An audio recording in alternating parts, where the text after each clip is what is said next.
বিএনপির ৪৭তম প্রতিষ্ঠা বার্ষিকী উপলক্ষে সোমবার সকাল থেকেই জিয়া উদ্যানে হাজির দলের অসংখ্য নেতাকর্মী। বেলা ১১টায় দলের মহাসচিব মির্জা ফখরুল ইসলাম আলমগীর সহ সিনিয়র নেতারা জিয়ার সমাধিতে ফুল দিয়ে শ্রদ্ধা জানান। পরে যুবদল, স্বেচ্ছাসেবক দল সহ বিভিন্ন অঙ্গ সংগঠনের নেতাকর্মীরাও শ্রদ্ধা জানান।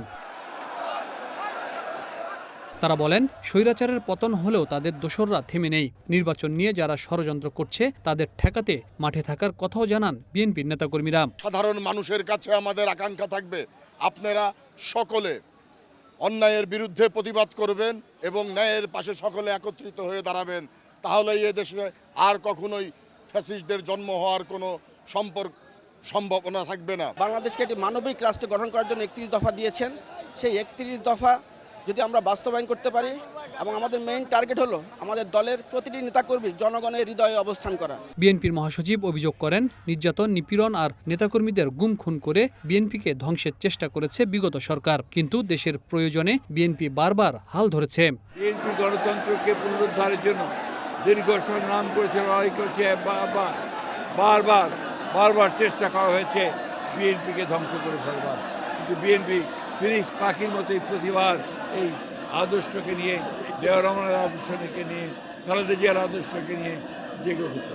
মির্জা ফখরুল বলেন, যতই ষড়যন্ত্র হোক, আগামী ফেব্রুয়ারিতে জাতীয় সংসদ নির্বাচন হবে এমনটাই বিশ্বাস করে তার দল। চ্যালেঞ্জ আমাদের সামনে রয়েছে, সেই চ্যালেঞ্জ হচ্ছে আগামী ফেব্রুয়ারি মাসে, ২৬শে ফেব্রুয়ারি মাসে যে নির্বাচন অনুষ্ঠানের কথা আছে, সেই নির্বাচন অনুষ্ঠান সুষ্ঠুভাবে করার সর্বত্র সহযোগিতা করা, সাহায্য করা। যে সংস্কার প্রস্তাবগুলো নিয়ে এসেছিল, সংস্কার যে